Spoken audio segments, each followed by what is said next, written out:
one thing about the chat. Yep, got You- it. I'm ready any- to roll. Any questions, send it to everyone, not to individuals. Yep. Ready to roll. Perfect. All right. Let's see here.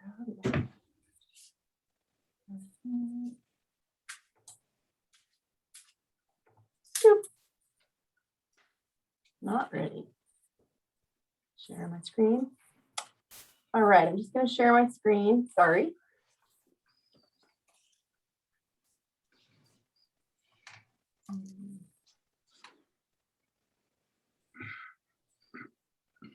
All right, so I'm going to go ahead and get started. First, I want to welcome everyone to Plan Unit E presentation. Like I just said, our focus this evening will be on Plan Unit E. My name is Dory Dalton. I am a community member here in the Genesee Foundation. I'm also a firefighter for our district, and I'm the wildland mitigation specialist here for Genesee Fire Protection District.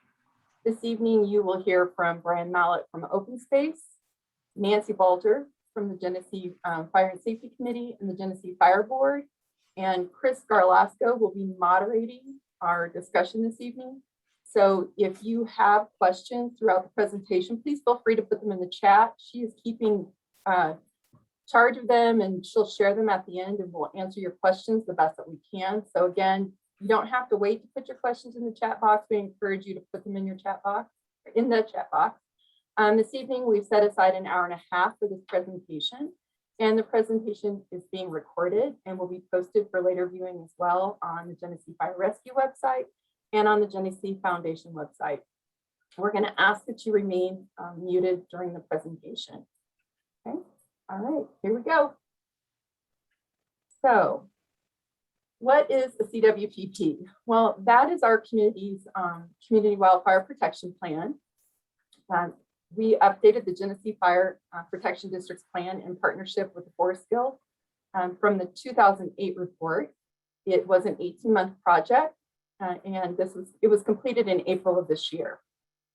So this plan is a tool for the Genesee Fire Rescue, land managers, you, the residents, and homeowner associations to help prioritize projects to make our district safer and more prepared for wildfire emergencies. Please remember that this, when we did all the analyzing and whatnot, it's a snapshot in time. This project includes data from driving all of the roads in the district and a general on the ground assessment of risk factors. All right, so this evening we're going to be talking a lot using these numbers that you see on the screen. And so we modeled the potential wildfire behavior under the 60th, 90th, and 97th percentile fire weather conditions. And you can see it says the conditions occurred in our district about 40%, 10%, and 3% of the days between June and October, the time period we normally associate with our fire season. And this information was collected from 2009 to 2019. And the weather data came from the data collected at the Lookout Mountain Remote Automatic Weather Station and fuels moisture conditions from Fire Family Plus.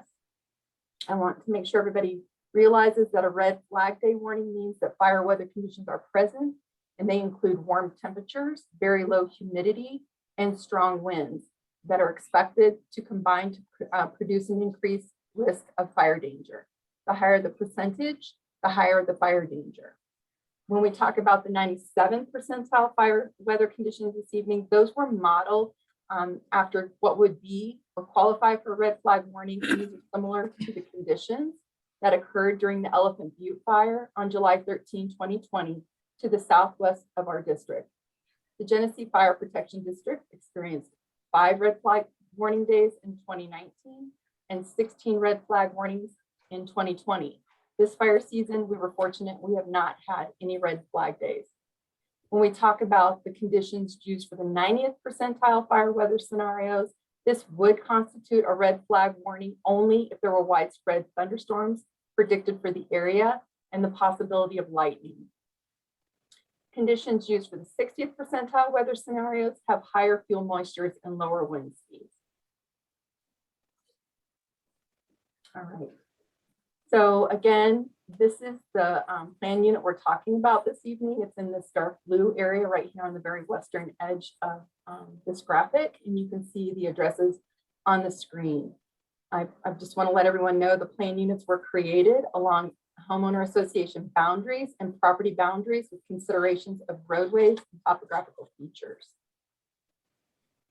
I wanted to give everyone a little information about how wildfire threatens our homes. First, we have radiant heat, and radiant heat is energy that's transferred through the air to other objects when materials burn. If a house receives enough radiant heat for a sufficient amount of time, it will ignite without flames contacting it. Sometimes radiant heat can break the glass and windows, allowing windblown embers to enter the house. Even if the radiant exposure isn't large enough or long enough to result in ignition, it can preheat surfaces, making them more vulnerable to ignition from exposure to flames and embers. Consequently, even vegetation and other fuels located away from the house can pose a threat. And the example I like to use is when you are at a campfire and you put your hands close to the flames, but you don't have to touch the flames to actually feel like your hands are being burned. And then again, we have ember showers. And when we think of ember showers, I want you to think of a blizzard of embers, not snow, but fire. Okay, 90% of our homes and businesses in the WUI burn from embers. And last but not least is direct flame contact. And that's when we have all of this vegetation and things around our home, and the fire actually burns through the vegetation and touches our siding and touches our homes on fire. All right. So I want to tell you a little bit about this slide. This is the hazard rating that each plan unit received. This big graphic on the left is your overall hazard rating. The plan unit E and all of these examples are highlighted in black on this slide. These were all based on 4 variables, which are on the right side of the slide. And the first one I'm going to talk to you about is fire risk. And when we talk about fire risk is going to be based on fire behavior, that wind, the temperatures, and the low humidity, the topography, the location of the fire, and the fuel around it. Okay? And then, so you can see your fire risk was modeled and it came out as extreme. And then we moved to the suppression challenges. And the suppression challenges have you rated at a high rating. And these suppression challenges, again, are going to be based on fire weather behavior, challenges that arise, trying to get fire equipment to your area. So that's why it's important that the roadside vegetation is clear. The optimal driveway and roadside clearances are 13.5 feet high by 20 feet wide. And those numbers are based on Jefferson County recommendations and also based on the size of the apparatus that we have here for the Genesee Fire Rescue. Also, we're talking about evacuation hazards. Down here, that's your 3rd variable. And this you were rated as extreme. And part of those evacuation hazards, they include, again, the fire behavior, the location of where you are in our district, the visibility during the evacuation, the width of the road, the type of notification that's been given. Is it the entire community that's evacuating or just part of the community? Are you exiting while resources are entering two-way traffic and non-survivable roads? And when I talk about non-survivable roads, we're talking about roads that could be under severe weather conditions, like 8-foot flames that have been projected. Drivers could be stopped or trapped on the roadways, and you would have a low chance of surviving that severe weather condition. Non-survivable conditions are more common along roads that are lined with thick forests, particularly with trees that have limbs all the way to the ground or abundant saplings and seedlings, otherwise known as ladder fuels. All right, and then the last variable they used was the home ignition zone hazards. And those things would include things like the roofs, siding, and defensible space in the area. And when we talk about your defensible space, I want you to think about your home in the middle of a 100-foot circle, okay? 100 feet around your home is your defensible space, all right? As you're thinking about that, I also want you to think, if we, the firefighters, have space around your house to make a stand to prevent the fire from reaching your house. think about your house. Would we, the firefighters, be able to defend your house without putting our lives at risk? We'd like to see fire on the ground in mitigated areas where we have a chance to stop the fire, not to have the fire go from tree to tree because trees are too close, dense, or have ladder fuels under them. We cannot fight fires in trees. Based on these 4 variables, your overall hazard rating came out as extreme. So as you look at some of the points made in the findings for your plan unit, you'll see that some of the risks you have are based on the topography that's around you and the fuels, the landscaping that's not mitigated and it's flammable, your drives that are narrow, crowded with trees, which impedes our access, and the radiant heat exposure. So 25% of roads in this area, private drives and driveways have potentially non-survivable conditions, and about 40% of homes are at risk of extreme exposure to radiant heat and spotting. And again, these conditions were modeled under the 90th percentile fire weather conditions. All right. So as we look at this slide, both of these slides are modeled under 90th percentile for fire weather. The graphic on the left talks about flame length. So again, this time you're outlined in the blue. You can see right here, in the blue. And based on that, you can see there's a lot of the reds and the pinks. And those reds and pinks, they signify serious to significant behavior with the fire. The fire control will be difficult to control under these conditions with hand crews and equipment. And again, Genesee Fire Rescue will fight the fire until extreme fire behavior puts our lives at risk. And on the right side, under crown fire, again, you're highlighted in blue. And the majority of your area is the orange, which represents the passive crown fire. And what that means is the fire is spreading due to the surface fuels, bushes, grasses, other small trees under the canopy, and in other words, ladder fuels. And that's how the fire is spreading. Okay. Okay. So this is a pretty typical pattern of destruction from a wildfire in the Woolley. You can see these homes are destroyed. You can see the trees are still standing around them. Yes, some of the trees have been burnt, but not all of them. This was a neighborhood that was destroyed due to ember showers and radiant heat due to the proximity of surrounding homes. And remember, those embers can travel up to 10 miles, and they can be a variety of sizes. Okay. But again, it doesn't have to be like that. This is a property that survived the Cold Springs fire outside of Netherland in 2016. This was a home that had participated in a home assessment program in Boulder. This is on YouTube. This is a video that's on YouTube. These homeowners focused on their defensible space in zone 2 that was 5 to 30 feet from their home. They made sure they had healthy tree spacing and watched for the continuity of fuels. So here's some things that we can do for our canopy spacing and minimizing the flame leak. So all of these things are based on the Colorado State Forestry Service guidelines that were updated this April. So recommended spacing between crowns of your trees is 10 feet. And if you have trees on slopes, it needs to be further apart. When we're talking about crown spacing, we're talking about the most outer branches. And that's this left graphic right here. On the right, if you would limb your trees up 6 to 10 feet from the ground or a third the total height of the tree, whichever is less. Okay.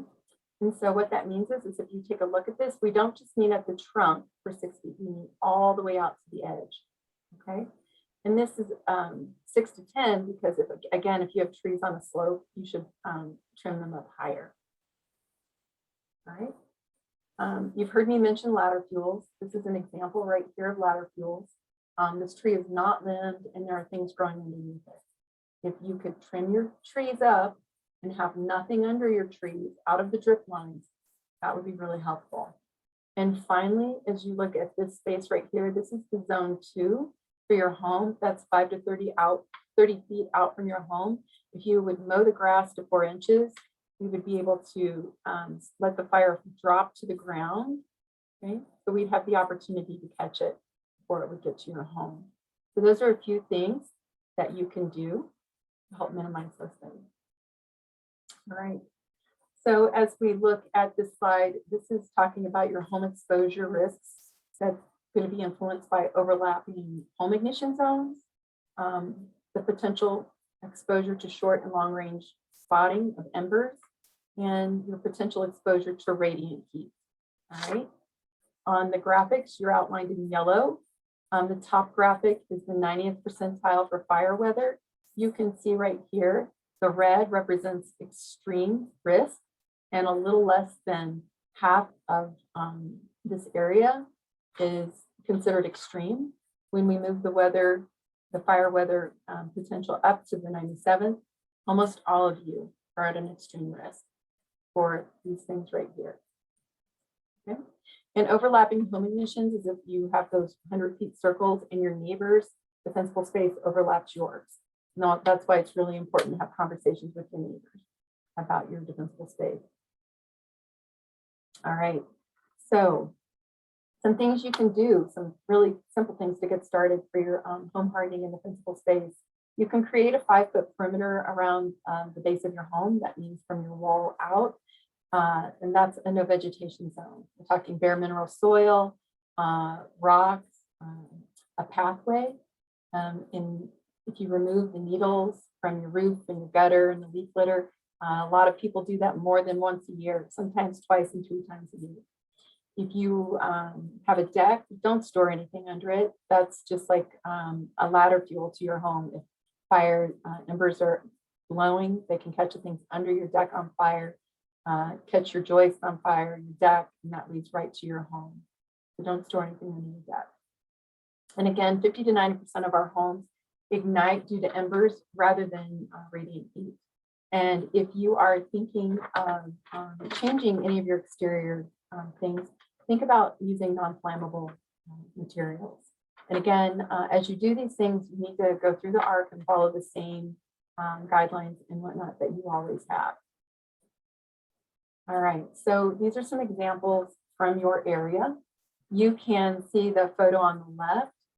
We have a home and we have some ladder fuel. And if I'm not mistaken, I think that's a juniper bush, highly flammable bush. So, you know, we want to limb the trees. We want to remove the ladder fuels to keep the fire on the ground. This home is surrounded by many trees and fuels. And again, it's going to increase the radiant heat around this home. I'm not asking you to cut all your trees down, just thin some in order to give the fire an opportunity not to reach your home. Okay. And on the right, we have a tree through the deck. So, you know, as you look at this, you also see all of these trees touching this tree. That's a fire wick right to your home. You know, there are instances you can keep a tree through the deck, but there shouldn't be all that, all the trees around it touching. There is not 10 feet of crown spacing. And if I'm not mistaken, we can ask Brian or Nancy to speak to this, but if you have a tree through the deck with all this vegetation around it, more than likely you would not be able to apply for a grant for that. So there needs to be considerable crown spacing if you're going to have a tree through the deck.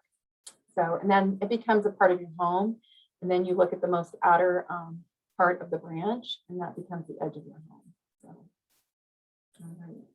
Here we have a home with the timbers touching their home. Many of us have them. The recommendation is to remove the timbers that are within 5 feet of wood siding with non-combustible material, such as stone or concrete. But if you're unable to remove the timbers, clear the vegetation at least 5 feet out from the timbers. Okay, right here, all of this should go to prevent the surface fires from spreading to the home. And again, on the right, here's the house, and we have all of this fuel surrounding it. It needs to be limbed and thinned. This house is surrounded, it's a lot of radiant heat. The mulch is flammable as well. So those are some other things to think about. All right, here's a really great example of overlapping defensible space. This would be a great opportunity for these two homeowners to have a conversation about the canopy of trees that surround them. And then again, you can see right here, this wood pile leaning up against the house. So it's recommended that wood piles are at least 30 feet from all structures on the flattest ground available. And you should ensure that there's at least 10 feet of clearance between the piles and all trees. Okay. Again, here we have a deck surrounded by lots of fuels.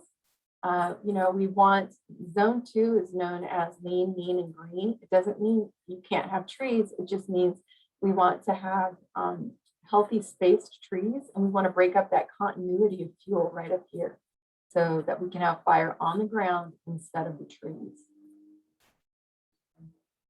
Again, another home surrounded by many trees. So same thing, right? We want to break up the continuity right here. We want that we don't want a firewood to our home. And again, on this side as well. And we want to reduce that radiant heat and the amount of fuel next to our homes. All right. I am the person that gives home assessments. They're free. I look at not only your defensible space, but your home on the outside from the roof down. You receive a report with photographs, with mitigation recommendations. It's up to you whether you follow them or not. It's a choice. It's totally up to you. You own the data in the report. All your information is stored off-site. It's not subject to the Freedom of Information request. It's a certificated program. If I come and do a home assessment and I make recommendations and you choose to follow those recommendations and have me back out and check them off, you can receive a certificate that's good for 3 years. If this is something you're interested in, you can contact me at the website, or you can go to wildfireprepare.com, and I'll put those in the chat box at the end of our presentation. So now I'm going to turn it over to Brian. Okay. Are you ready, Brian? Yep. Okay. And friends, remember to put your questions in the chat box as we go. Thanks, Dory. So I know many of you, for those that don't know me, I'm Brian Mallett, the Open Space Manager for Genesee Foundation. I started in March 2020. So first thing I want to make you all aware of is that we have an open space management plan, and I do a presentation on that every year, usually in January, depending on the timing. But in that open space management plan, I try to get everything that I want to do for the open space in the plan. And it goes through the committee, the Open Space Committee, formerly the GEM Committee, and it goes through the Board of Directors for review and approval, and then I present it to the community. And so in there are things like forestry work that we do internally and contract out. For 2021 and 2022, I have 70 acres of grant-funded forest restoration work in there. That's just an example of one thing. We also have trails and noxious weeds and erosion projects that we have planned in there. You can go to the next one. So relative to where you all live, what are we planning to do on open space, and what have we done? So you can see, I think many of you know that we've done some work up in the northern part. And the reason why we focused over there and previous open space managers have focused over here is because our western flank is, I'd say, pretty vulnerable. It's just, there's a lot of dense vegetation to our west. And we've seen fires like the Elephant Butte fire start to the west of us, and it could come from west to east towards Genesee. So this is just a snapshot of what we've done, what we're doing, and what we plan to do on open space. And from 2021 to 2023, we're doing some forest management on chokecherry. That's not on this map, but I just included that just to tell you what we're doing. But that also includes 16 acres of thinning on the western border. So around Holly Court, along Foothills Drive, and we've completed those Northridge Court. And then in the center of Genesee is the plan of attack after that.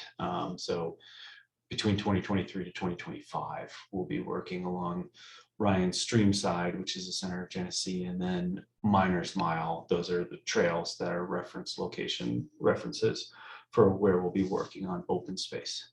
You can go to the next one, Dory. So I'm going to talk a little bit about mitigating our roadways and open space, and that is a priority for the Genesee Foundation, is mitigating what we can on open space and specifically roadways for evacuation safety. That was brought up in our new CWPP, the Community Wildfire Protection Plan, something that the Fire Protection District paid for, and the company that they hired put a lot of effort into it. And evacuation has always been a question and an issue, and how can we make it safer? So we are trying to do that within Genesee Foundation on open space. The thing is, there's not a lot of open space that butts up to the road. Most of the roadways are private property that are on the private drive or Foothills Drive, South, North, Bristle Cone, Holly Court, Juniper Court in particular. There's no open space along the roadways there. And then even out towards the center of Genesee, and then where everybody would evacuate towards Genesee Vista and going out towards Genesee Trail Road or Genesee Ridge Road. So property owners are responsible for mitigating roadway if the road crosses private property via road easement. And responsible meaning, as a neighbor, if you want to do something, if we're talking about improving evacuation routes, and that's a big reason of why we're doing this Zoom meeting, we're doing it with every single plan unit, is to encourage folks to do work on their property. And if you're and to encourage you to do defensible space, even if it extends into open space, you can remove trees on open space if you go through the process. It's filling out a form, hiring a defensible space contractor, going through the ARC, but you are allowed to remove trees on open space. And the ARC and Genesee Foundation have been and are continuing to make it easier and more reasonable for folks to remove trees on their property and open space, because we recognize that wildfire is the biggest concern in our community. You can go to the next one, Dory. So everything that Dory mentioned, all those recommendations, and when she comes out to talk to you, or if I come out to talk to you, it's all based on best available science through the Colorado State Forest Service. California has pioneered a lot of this. She mentioned a researcher named Jack Cohen. He is the pioneer for defensible space science, and it's all it's best available science, and it's based on experience and modeling, and the two put together, we get things like 10 feet between crowns and having 5 feet around your house, non-flammable surface. The next point is we hope for the best. And Elephant Butte, believe it or not, is an example of the best case scenario. It was a 50-acre fire, no structures were destroyed, no people lost their lives. People evacuated in a timely manner, got out when they needed to get out, but still no structures were destroyed. Best case scenario, small fire, but we need to plan for the worst, such as Cameron Peak Fire. Excuse me. More than 200,000 acres burned, more than 450 structures burned. There were no direct, people did not lose their lives directly because of that fire, but a lot of people's lives were impacted by that fire. So we want to plan for the worst. And Dory was talking about 60, 90, and 97th percentile weather. We want to plan for the worst case scenario. And at this last point, folks will ask me this a lot, and folks say this to Dory too when she does her assessments. They say, if this neighborhood, if this community is going to burn, why should we do anything? If we're in such a high risk area, why should we do anything? There's 3 reasons. One, firefighter safety. That's their job. They're going to come in and try to save your house. You should do what you can to make your house defensible. That's where defensible space comes from. That is your responsibility. They're mostly volunteers in your community, your neighbors that would come and try to save your house. So you have that responsibility to make your house defensible. And then evacuation improvement, not just for you, but also for your neighbors, to thin some of those trees that are right on the roadway. Those small ones, I'll show you some pictures, but those small ones are the ones that are the easiest to burn. And if The more thinning you do, the more time you have to evacuate. And the last point is you could potentially save your house. If there's anecdotes where people's homes burned just because they left a wicker chair on their deck in California, that's where a lot of these anecdotes come from. But if you do those preventative things, even the easiest preventative things, it could potentially save your house. You don't know. So you should do everything that you can within your power to do. Okay, you can go to the next one, Dory. So quick pictures. What is a wildfire presentation without some pictures of California burning? The bottom left one is what I reference a lot. That's the Paradise Fire. So that's folks having to drive through the fire to get out of their community. That's something we don't want to think about, but is possible in Genesee with the amount of fuels buildup that we have in our community and on our roads. And then just to highlight that bottom right one, firefighters are going to come in and do their jobs. They're not going to risk their lives. If provided they have enough information, they'll say yes or no, go or no go scenario. We don't want them to have a scenario where they say go, but it's unsafe. So we need to do everything that we can to protect our firefighters. You can go to the next one, Dory. So in the CWPP, this is a picture taken right from it. The yellow highlighted area is the unit that we're talking about. And then it's blown up to the right. Becky did a great job with that. So you can see, if you haven't gone through the whole document, it's a big document, more than 100 pages. So I'd expect not everybody's gone through it, but it highlights non-survivable roadways in 97th percentile weather. If you recall one of Dory's first slides, she said that from 2009 to 2016, I think, maybe 2014, 3% of days were 97th percentile weather, which means it's happening and it's happening more frequently. I was trying to figure out, while Dory was talking, what days during the Cameron Peak fire were 97th percentile weather. I couldn't figure out exactly, but there were days that you all probably remember the fire exploded and grew 100,000 acres in, I think, less than 50 hours, something like that. It was really quick. So it was likely in the top 10 percentile of weather of what we saw there. So the highlighted red, I think you all probably have an idea of where Tamarack is, Foothills Drive, north and south and all that. It's pretty much the entire unit. And you all can imagine, based on Dory's pictures and driving around, what it looks like, what these roads look like. I can go to the next one, Dory. So this is the quick definition of a non-survivable roadway. So again, this is Forest Stewards Guild. They created the CWPP. They did the modeling. That's where all these red areas come from. It's all from models. Models are not perfect. There's 64,000 foot views. There's always little peccadillos in there where it could say this is a really red area, but there might not be a tree for 10 feet. That's because it models a larger area and conglomerates it all together and says, yeah, this is a really dangerous, rough area. A lot of that is for managers like myself to prioritize areas to work in. But a non-survivable roadway basically is where flame lengths are predicted to be greater than 8 feet. 8 feet. That's the rough idea. And what does that mean to a non-wildfire person? It means that there's probably ladder fuels and there's probably trees that are really close together. So what you all live in.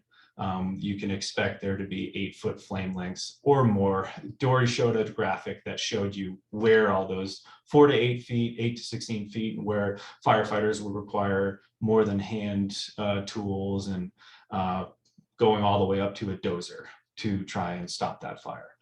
So 8 foot flame length is the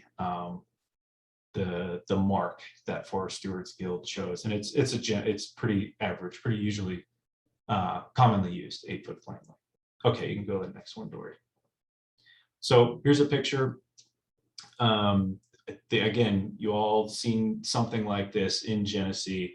The width of this private drive is only 14 feet. The height of the fuels is more than 15 feet. But the reason why I call out those numbers is because Generally, to mitigate a roadway, you want to have at least a 15-foot box of no vegetation encroaching on your road or hanging over your road.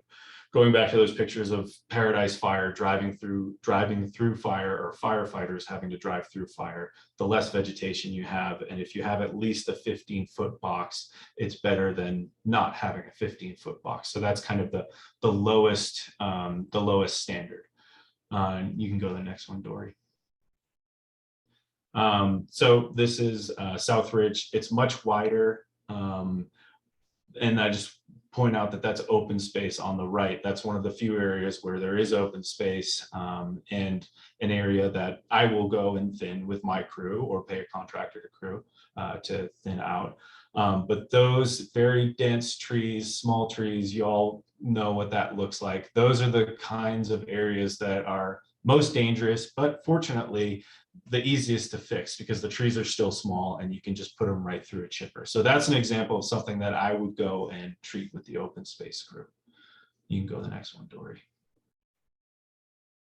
So all these are all ladder fuels. They're saplings. I've heard folks call them volunteer trees. If you go through and do a large forestry project, a couple of years later, you're going to see, these are all mostly Douglas fir right there. They tend to colonize real fast. You're going to see all these saplings come up real quick. So forestry and wildfire mitigation, it's a never ending thing. If you do defensible space, sure, you're going to cut some big trees and it would take 200 years for that tree to come back.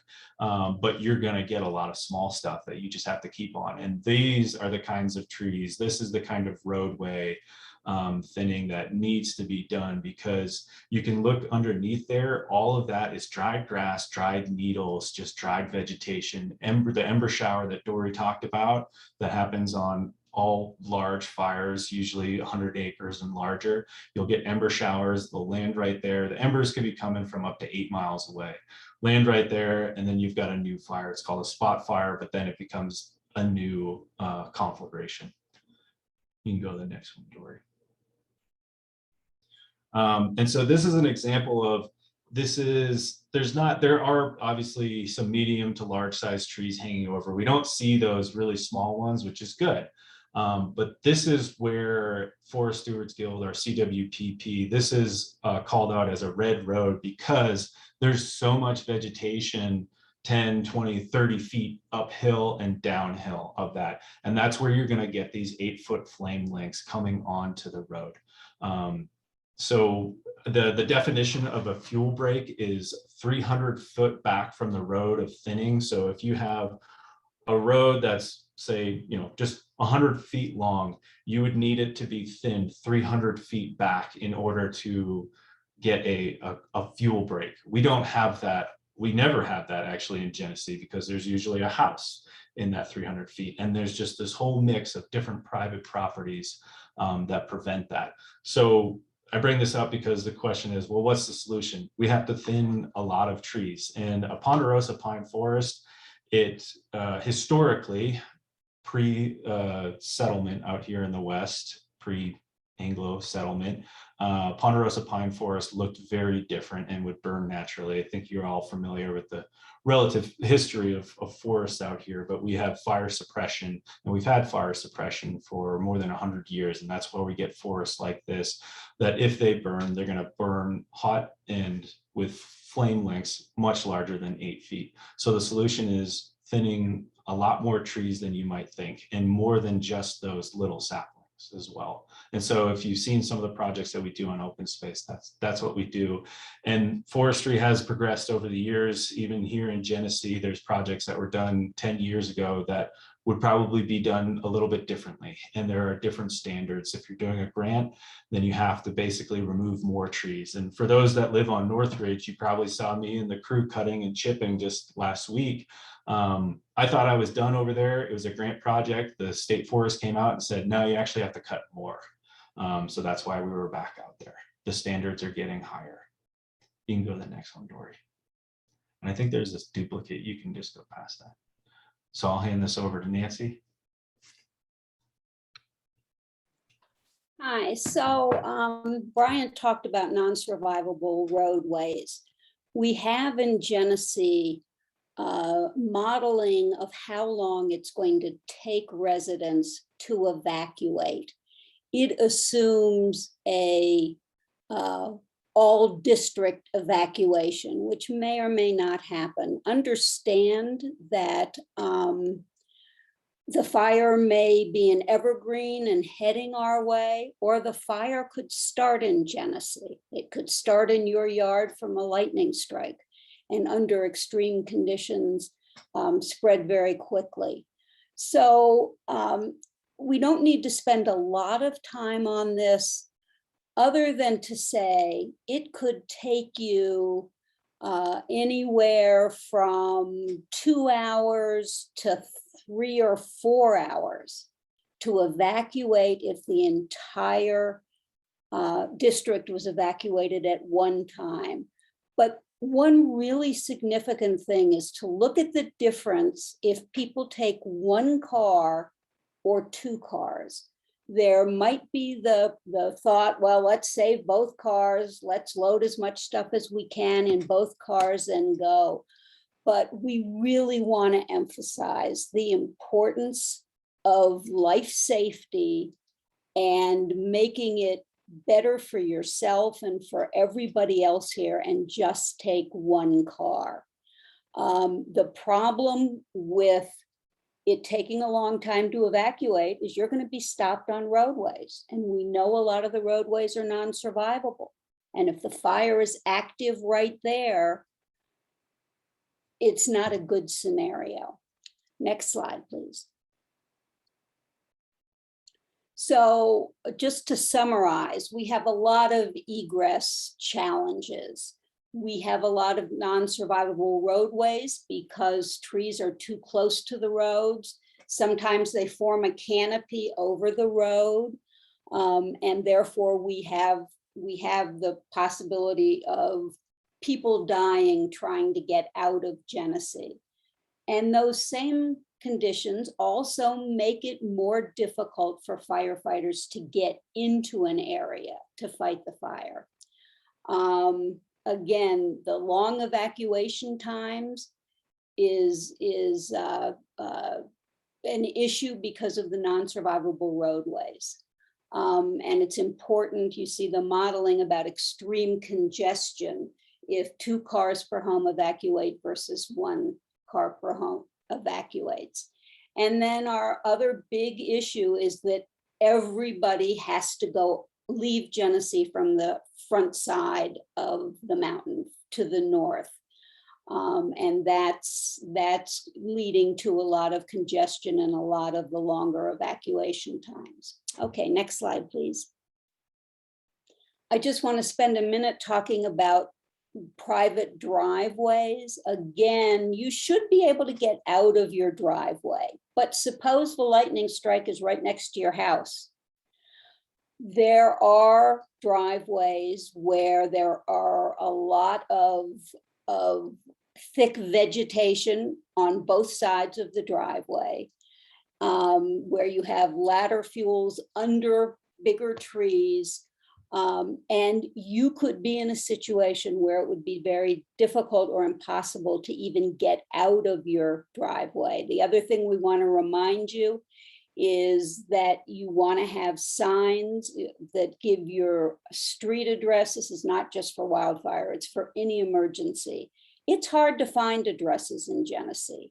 So it's important that they be reflective, that they be where emergency personnel can find them, and that they be on non-combustible posts. Next slide.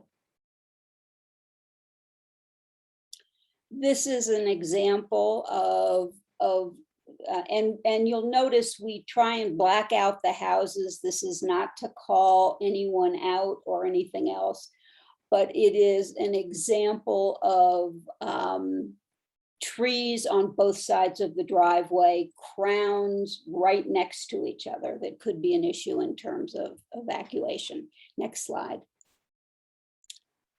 It is very important that you be prepared. You and your family are prepared. Hopefully, all of you have registered with code RED It is the system that Jefferson County uses. It's the reverse 911 for Jefferson County. If you have a traditional landline, you're registered. If you want it to come to your cell phone, and I think most of us do, you need to register your cell phone. You can also register your email address. Have a family emergency plan. Not everyone may be home. And you may evacuate, your kids may be at school. Have a way in which you're going to communicate. Sometimes cell phone towers are down. Identify somebody who doesn't live up here who can be a contact for the whole family. Have a default meeting place in case you can't communicate. Talk to your neighbors about safety concerns and how you can work together before and during an emergency. This is especially true if you might have children at home, latchkey kids, disabled family members, elderly who aren't able to evacuate on their own, or pets. You need to have a plan with your neighbors, a default plan in case you're not there to help these people or pets get out. You want to be prepared to leave when you get that evacuation notice, not in 10 minutes, not in 20 minutes, not in 30 minutes, but ready to go. So next slide.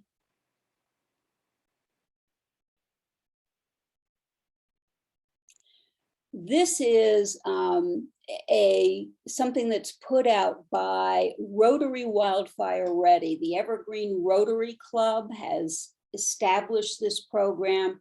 They have wonderful pamphlets about everything from evacuation to home hardening, defensible space. So it's important that you have a go bag that is packed and ready to go, that has a couple of days of clothing, has medications, and various other things. You will get a resource list so you can see lists of what should go in your go bag. And then on top of the go bag, have a note for yourself. Remember to grab your phone chargers, for example. You probably don't have extras of those. Next slide. So this there's a lot of information on here, and this is the backside of the other of what you just saw.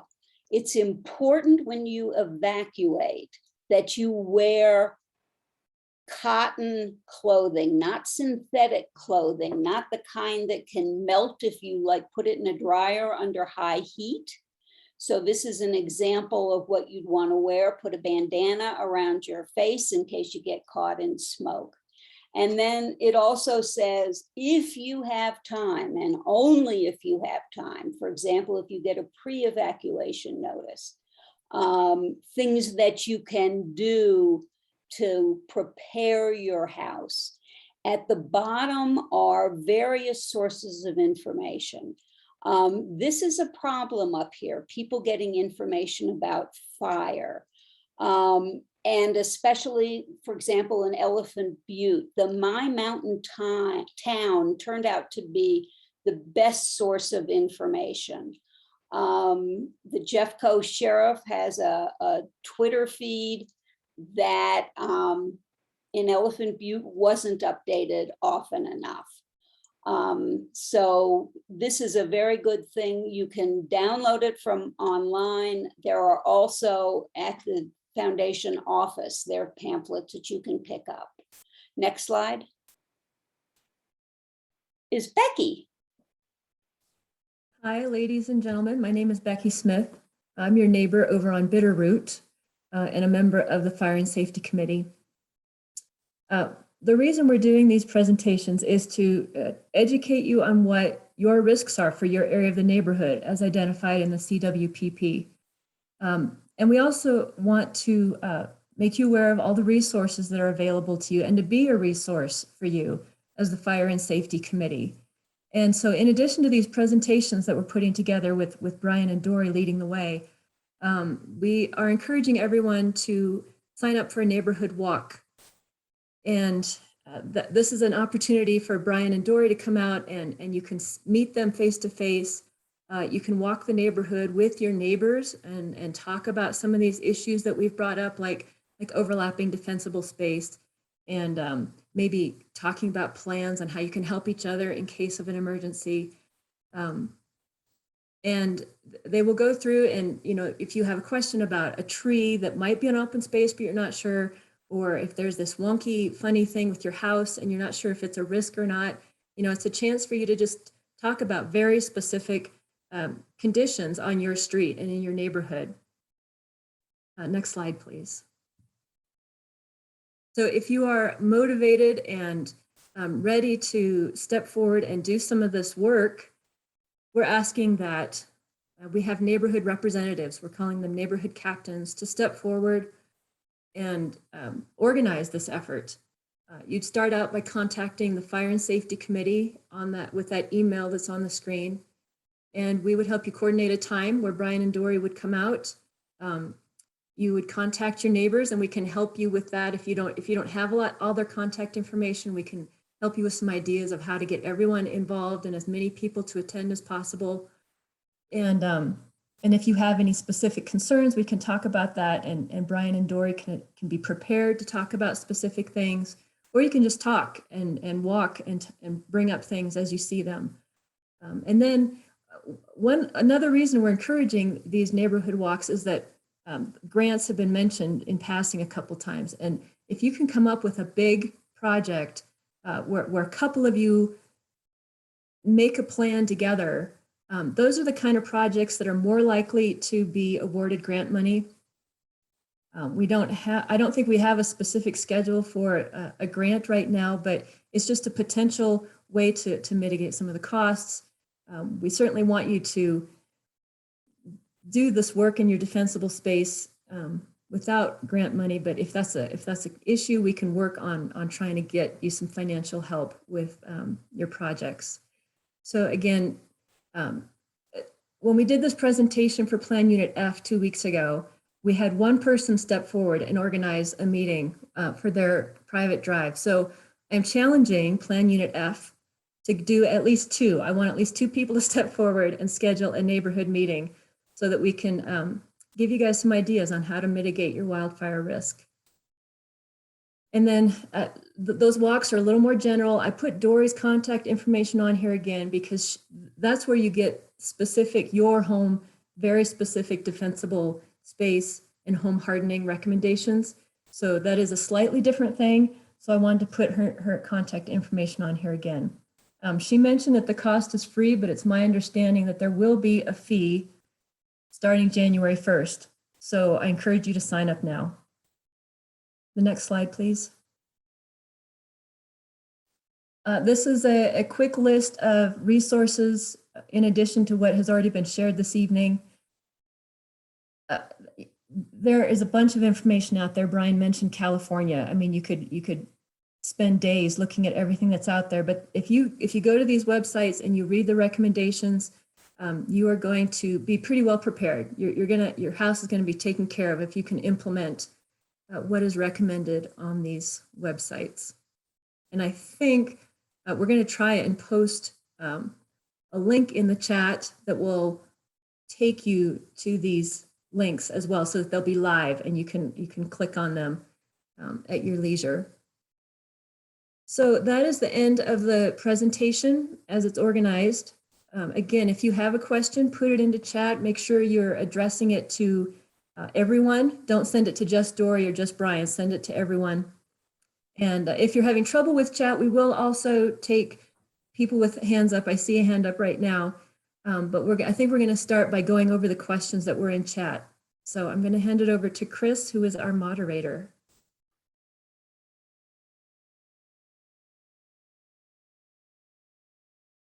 Chris, I don't know if you're on. Very good questions that have been developed. And Brian has been shooting some quick answers out to people, but I think for the benefit of everyone, to hear and maybe get part of the discussion, we'll go ahead and bring them up anyways. So the first one up is Lynn asked about how are trees that are adjacent to the Jeffco maintained roads, you know, if they were on a road easement, but how are they handled if they're at the end of an owner's property? Then where does the responsibility lie? So Brian, maybe you could clarify for her a little bit where these easements are, public, private. Sure. The first thing I would say is check out, I'm going to put this link in there. Check out JMaps. It's Jefferson County Maps. So it's kind of like Google, but it shows you all the parcel lines, and you can put in your address. And so you zoom right to your address, and then it gives you an approximate, but pretty good, like I'd say most scenarios between 5 and 15 foot accuracy. So you can look and see your house and then see where your parcel is. So that's the first step to see, like, roughly, I think that tree is on my property, and then check that out. The second thing I would always tell folks is if you really want to remove a tree, and you're really not sure, you should get a survey. It will save you and your neighbors a potential headache if you remove your tree that's not on your property. Thirdly, to what you actually asked about right-of-way and Jefferson County roads. So to also just make sure it's a Jeffco road and not a Genesee private drive, because those are different. The private drives, there are oftentimes it's private property, not Genesee property, but we have an easement. Genesee Foundation has an easement for that private drive, or we do own the land on that private drive outright. So if Jefferson County for sure has a tree on the right of way that's not on your property, but you want to remove it because it's part of your defensible space, you are responsible. I recommend reaching out to Jeffco Road and Bridge and talking to them about it and saying, hey, this is part of my defensible space. I want to remove it for wildfire. They'll probably just say, yeah, no problem. It's not a big deal. But they are not going to come out and remove that tree for you.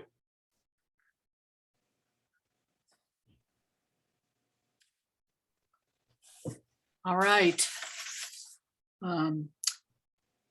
There was a comment by Tom Kenworthy, and I think maybe it bears another word or two. Dory, this was about the comment about firefighters need to keep safety first, and that means safety of our own firefighters. So in terms of what they can respond to, maybe you could take another sentence or two for. Sure. Well, it's hard to tell you without a fire actually happening. But again, if there are flames over 8 feet, you know, in length, there's nothing we can do hand crew wise. So again, it's going to be based upon the fire behavior and the operations that my chief decide for us to go in. But those decisions are going to be made with command, and if it's an intense fire, they're not going to send us if it's not a safe place for us to go. I don't know if that answers your question or not, but if the flame lengths are less than 8 feet and we have space that we can work and not be in danger, we will be there. But again, it's vegetation, it's fire behavior, it's a lot of things. Thanks, Dory. Yeah. It's a bit sobering, but there are things we can do to make that work better. Sure. Third up, it looked like it was Wayne on Laura's site's got his hand up, had a couple of questions about what are we doing about our neighbors around us, and what is Jeffco doing within the foundation. Brian, you had a couple of thoughts for Wayne. Why don't you take that one? Hey, Brian, before you start, Wayne, I know the neighbor thing is really hard, but something that I talk to a lot of people about that I go and see is we tend to be social mitigators. And it's like Becky was saying, you know, if you can come together and go on a walk and just have a conversation about it, that's a really good way to get it started, just to kind of see what some of the roadblocks are to get beyond those. That's what I found so far. And generally everybody is agreeable to some extent when we do those walks. So sorry, Brian, go ahead. That's a good point. And just to clarify, Chris, we were talking about our large neighbor to the west. Is that right? Yeah. Yeah, and I think it applies to a number of large neighbors we have around our borders, right? Yep, for sure. So we have a neighbor to our west that owns 250 acres, essentially our entire western flank. And it's been the same owner for a while. And as you know, as I mentioned at the beginning, I only started here in 2020. But I understand that Genesee Foundation has been talking with this neighbor for 8 years or so and discussing wildfire mitigation. So it's an ongoing discussion. I don't think anything has really come of those discussions other than just getting to know each other better. I did meet with the property manager a couple weeks ago, the property manager for that 250 acre landowner. And he expressed that the landowner now is very interested in fire mitigation. I don't know what's changed over the past 8 years, but that landowner does not live there full time. But I think they understand the risk there and the risk to the surrounding communities as well. So I offered a lot. I offered my expertise and services and time because that's really important. Even though I work for Genesee in the open space, everybody, my supervisor, the board of directors, and folks like yourselves have made it clear that that's a priority. So I offered my services and started the conversation going. The first step is going to be grants, seeing what's possible, and then figuring out what's possible to do as well with the terrain, and kind of going from there. We can't force them to do anything, but like I said, trying to sweeten the pot by offering me to help them to make it a bit easier to go forward. So I think that's very positive, especially with the communication over the past 8 years. And yeah. Sorry. Well, 1 second. To piggyback onto Brian's, what he just said about that landowner, I did have a meeting with the landowner that owns 151 acres on the north side of Genesee that comes down and touches Tamarack and Foothills North. And he was very positive as well on coming to some agreements with allowing homeowners to mitigate their defensible space on his property with some, there's some caveats that will be shared when it's finalized. But we also had a really good conversation, and people that border his property, you can reach out to me and I can give you more specific information, but until everything's finalized, I don't really want to share, although he is open as well. And he's getting ready. He's not a full-time property. He doesn't live here, but he's having a house built on that property, and they're getting ready to start their third 10-year plan with Colorado Forestry, Brian, is what he told me. So, but anyhow, it was a really positive interaction. So. And I'll just, Brian, take a quick moment and say that I met with the owner that bought that Macy Price property.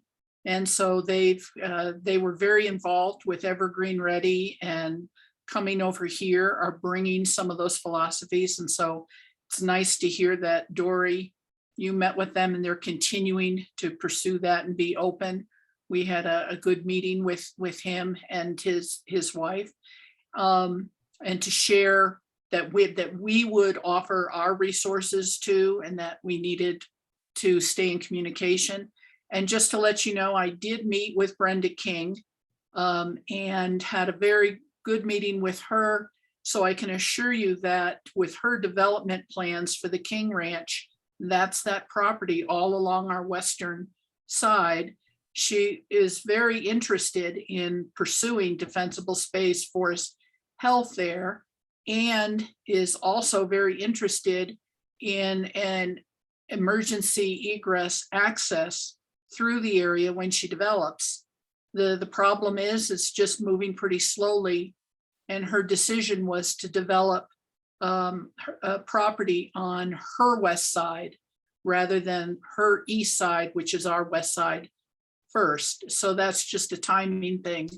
But we also offered Brian's services, and it's good to hear from their ranch manager that they're continuing to accept that and look forward to doing some of that work. Yep.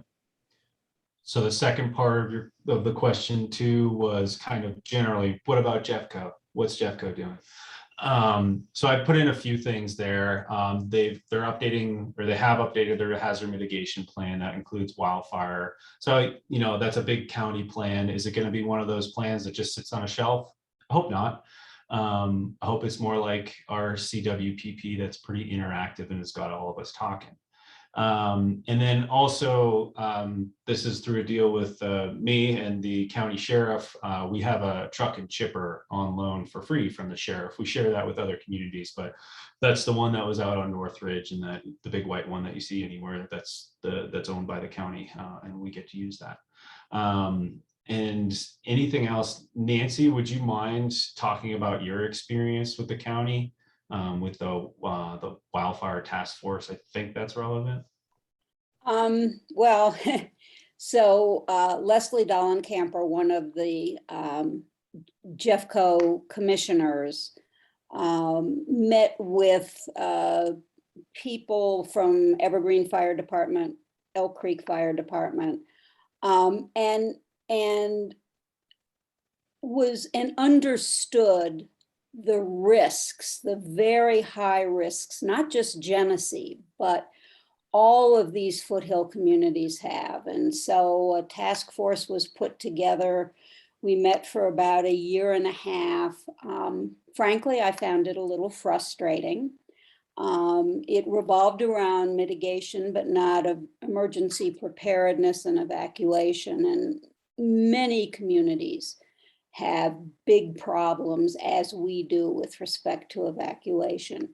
The task force has now transitioned into a commission. So there's now going to be a wildfire mitigation commission. I've generally been frustrated. I am part of the Rotary Wildfire Ready safety team. We are very frustrated by the Jeffco Sheriff's Office and their lack. We feel we're afraid of being really prepared to deal with a big wildfire here and a mass evacuation. We didn't have an emergency manager for a long time. We now do have one. He's been on the job for about a year. He came from Florida. He knows nothing about wildfire. So the Rotary Group is putting as much pressure as we can. We've gotten the sheriff's attention, but the sheriff's office view is communities take care of yourself, individuals take care of yourself, and don't expect a whole lot from the county, which is extraordinarily disturbing. Sorry. I have nothing to add. All right. Next up, we've got two questions from Anne Marie. And one is progress on what is the latest on progress for another evacuation route. And kind of tied to that is our fire district looking at any kind of safe spaces that we could use here within the community if we have difficult time evacuating. So Dory, maybe you can field those. The road issues between the Water Genesee Foundation and my chief.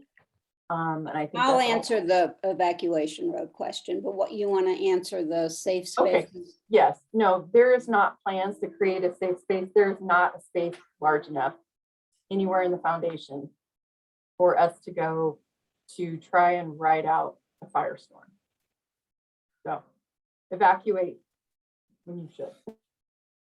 This was something that was in the CWPP, an effort to look at that. And, you know, there's a section on it you can read. Bottom line, as Dory said, there are small areas, but not that would help us enough. And we are, again, in the same situation as many communities here. With respect to an alternate evacuation route, yes, there's a lot of work and discussion being done on it. And it's being approached not just as an evacuation route. There's no good alternate evacuation route. We have no idea where the fire is going to start.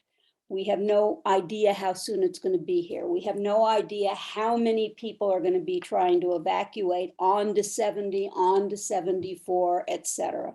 There isn't a good solution. There is the feeling that given the significant life safety concerns, that we need to do something.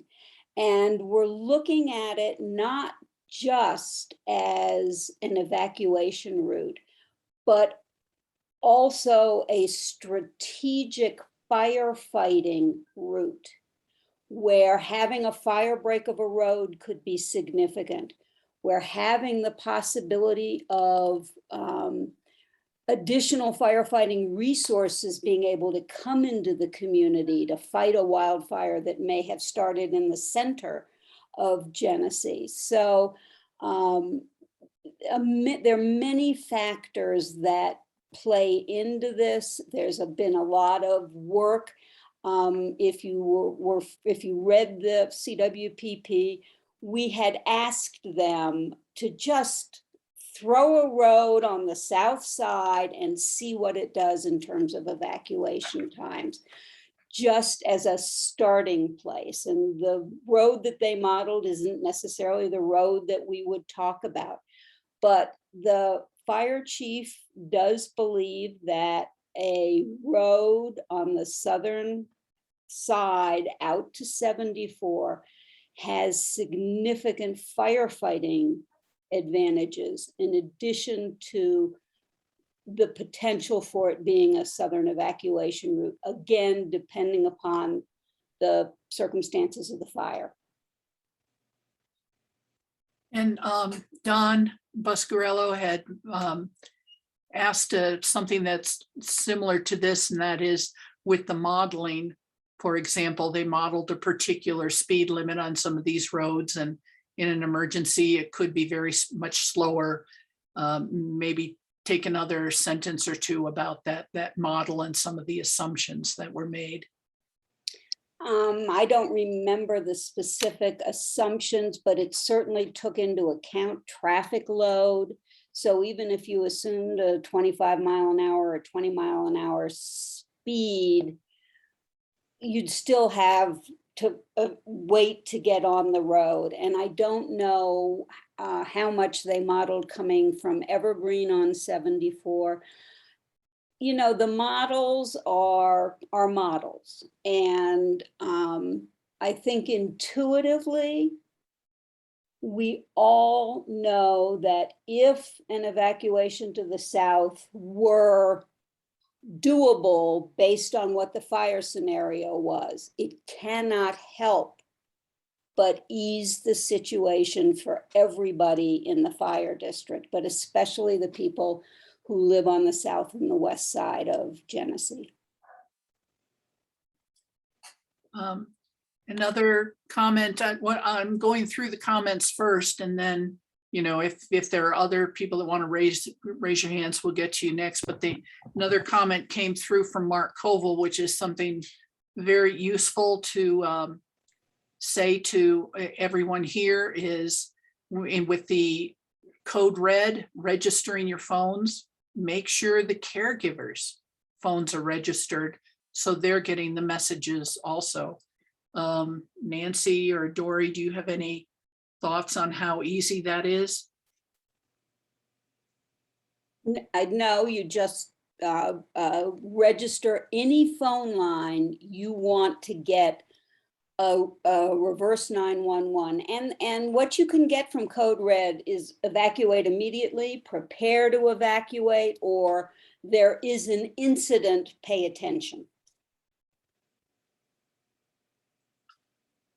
That went through the comments that we have. I guess I'll just emphasize that the Fire and Safety Committee has been working very hard to put the CWPP itself, a lot of these graphics, and a lot of the helpful hints, the go bag, the emergency evacuation, be prepared. How do you get Code Red, your phone registered? Those are all on our Genesee website. And I think most of everything is also on the fire district websites. That's correct. So we have 2 hands still raised. So Wayne, you are up first. I think it's still Wayne, not Laura. Do you still have something else you want to ask? No, not really, Chris. I want to thank everybody for that. It's incredible information, but the single biggest takeaway I hear is that there's an incredible lack of inertia from our local county government. And I'm perplexed at the efforts that we do. And maybe the longer term view, maybe they could comment on a longer term view. What do we require to change that? In a county, you would think prevention of an emergency is better than reacting to that. And any service will tell you that. So what does it take to get Jeffco engaged? What are we doing that, or what do we need to change?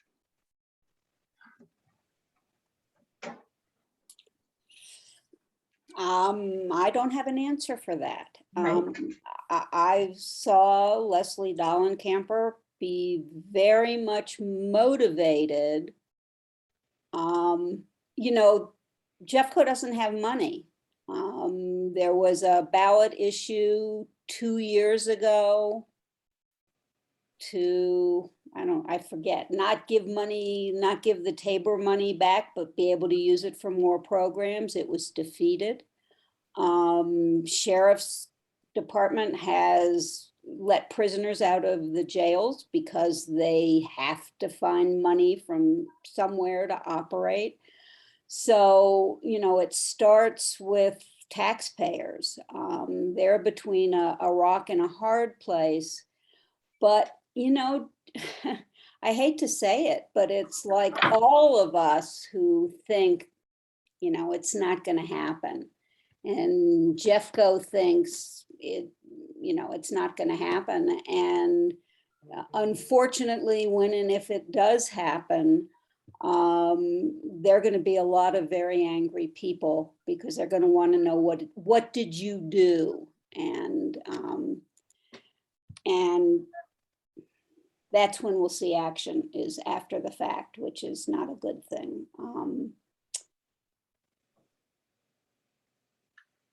I can add that I know I've sat in on Zoom meetings with a number of our state and federal representatives, Joe Neguse, and you know, our senators, Hickenlooper and Bennett, were together with our governor talking about how important the funding for fire safety and being better prepared and emergency preparedness and defensible space is, and they put together a large package. But you know, we're all familiar with the politics of things where we need money, and so those things are sitting in bills that they're waiting to try to get through. But I was very impressed with just how much time they are putting into the discussions and the community meetings, listening, and the proposals. For example, bumping the minimum wage for firefighters, for example. I mean, simple things like that seem like a no-brainer. And there has been success legislatively. The Colorado legislature has increased significantly the money that's available for mitigation, and the federal government has as well. Let's see. Up next, I think, is Don, you still have your hand raised. Is there yet another part of your question or your thoughts that we've not addressed? Yes. I wanted to elaborate on my comment about the speeds on the roadway for the evacuation route. What they did model was a 20-mile-an-hour speed limit, constant down the road, exiting onto 74, making the switchback corners and various things. And I've actually driven on Grapevine, and it's more like a 5 miles an hour to get around some of the switchbacks that are on Grapevine. So what I'm curious about is there a way to remodel those numbers, putting in a 1/4 of the speed to see if this is really a huge benefit to us in overall, the entire Genesee being evacuated. I think they said it was maybe an hour and a half of savings by having the southern route, but I don't remember the exact numbers. But if it was only a quarter of that, I think we need to look at those numbers before we think about spending $1 to $3 million on a project. Don, the roadway that they modeled was hand-drawn with zero engineering. So until there is an actual, when and if there is an engineering-based route, then you'll know what kind of switchbacks there will be and what a reasonable speed might be. And yes, you can have it modeled again. Somebody has to pay for it. The purpose of what was in the CWPP was not to be a scientific study. It was just to say, have some idea, would a southern evacuation route make a significant difference? Now, significant to whom? To you, yes, because you might not get out of the community. Significant to me, yes. We both live on the south side of the community. But anyway, you're putting too much science into thinking about a hand-drawn route that has no engineering basis. So we're not even at a point where you talk about what kind of switchbacks there would be and what kind of speed is reasonable. Right. Well, we have hired an engineering company to put in a route, and we have. I'm sorry, no, we have not. I've seen pictures of it. I've seen the stuff that Gary Anderson presented with an engineering study, how much cut bank, where we had to have culverts, where the curves were, how many trees had to be cut down. Isn't that It's a feasibility study. We're a long way from knowing what the road would look like. And to do that requires a whole lot more engineering, looking at a number of different things to make a recommendation on a route. So I absolutely understand where you're coming from. You're just premature because we don't know what the road would look like. We had a feasibility study done. That's all. And before we could actually know what a road would look like, it's a much more detailed study, engineering study. Okay, well, hopefully we will look at those, and we won't be broadcasting all these statistics about it only costing $700,000, and it'll have 20-mile-an-hour speeds to the whole community, before we actually get those numbers. I don't know anybody who has broadcast anything like that. I've gotten emails. Maybe the rumor mill, but No, it wasn't the rumor mill. Well, Copies. let's move on. I've got a different topic that I think would be pretty important. And good question from Mark Colville. He says, I've got a fire hydrant right in front of my house. How safe am I? You're lucky, Mark. Again, it's going to be based on what the fire is doing. You know, that's an operational thing, and I can't speak to that. That would be something that, again, command would be in charge of. I have a fire hydrant in front of my house too. You know, I hope it would help me, right? It's a benefit, but it depends on where the fire is and what it's doing. So I'm sorry, I can't be more specific. Dory, you left the bottom of our with the bottom of our comments with the info about the survey. I did. So I've created a really short survey, I promise. It's only 8 questions. I think 6 of them are multiple choice. I'd really appreciate it, and I think the Fire and Safety Committee would too, if you would fill it out. You just have to click on the link and let us know if we were able to answer your questions, if there were topics we didn't hit upon that you wish we would have. I will also put the resource link back in there.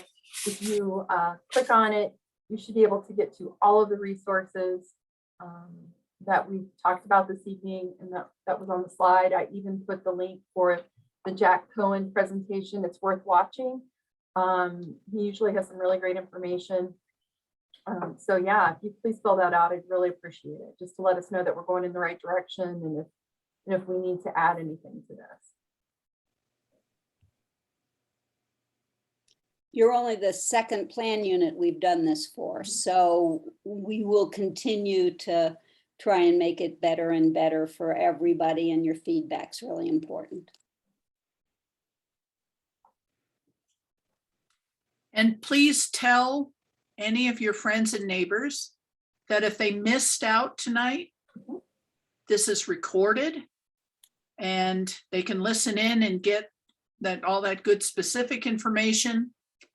They could also sit in on future ones we do for different plan units and really be able to ask their questions and listen if they really like that kind of live right there and then experience.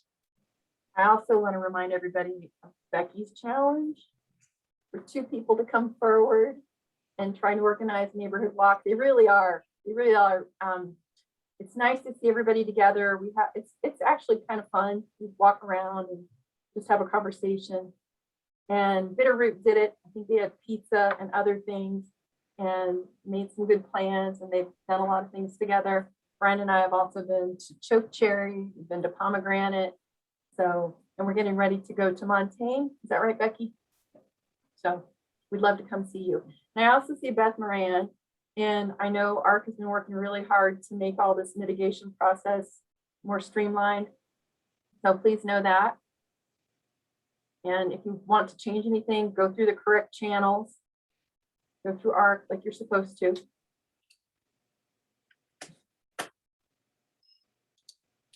And Dory, are you also posting the slides? I did not post the slides, but I sure can.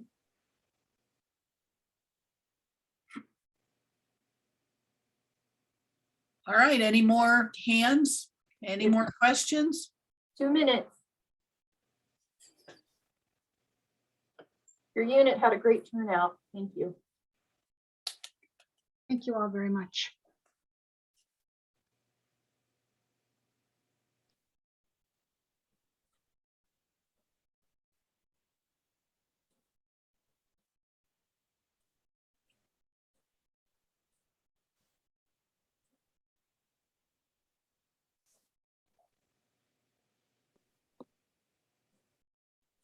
All right, people are signing off. I still have 728 until we're down to 0. Always call a dear friend from the Fire and Safety Committee, right? If you have any questions. So you got a question, late question there, Chris. Oh, yeah. Dennis. Yeah, it's actually Tara wrote it out. So let me read what she wrote here. Is there a way we could put together an annual fundraiser or something to generate community interest and even to raise funds for the egress? Something like that. She just stepped out. Oh, I questions? see that. She, yeah, talked about your experience from Sonoma County. Yeah. You and- got together with a fundraiser. Yeah. And Rotary Wildfire Ready has talked about it. And what did they talk about? Evergreen High School raised an incredible amount, a couple of $100,000 for a new field or for something. So yeah, it's possible. But if we can get this community talking and recognizing the problems and creative and cooperative problem solving,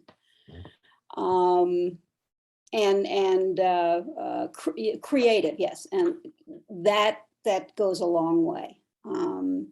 And the neighborhood walks are a way of getting your neighbors together and educating them and interest. And who knows, if you live on one of those red private drives, maybe everybody will say, hey, I'll take care of the trees in my yard that face the road, and you do yours and you do yours. And, if you get that kind of community effort going, then you tell the fire and safety committee and say, well, how can you help? And what can you do? And maybe we can convince Brian to pick up the slash and take care of it. So we are all about facilitating. And I love Tara's creativity to thinking about a fundraiser. So she should come join the Fire and Safety Committee. All right, and with that, it's 7:31. I want to thank everyone that's still on here. Becky, I apologize for not mentioning you in the opening. Everyone, thank you so much.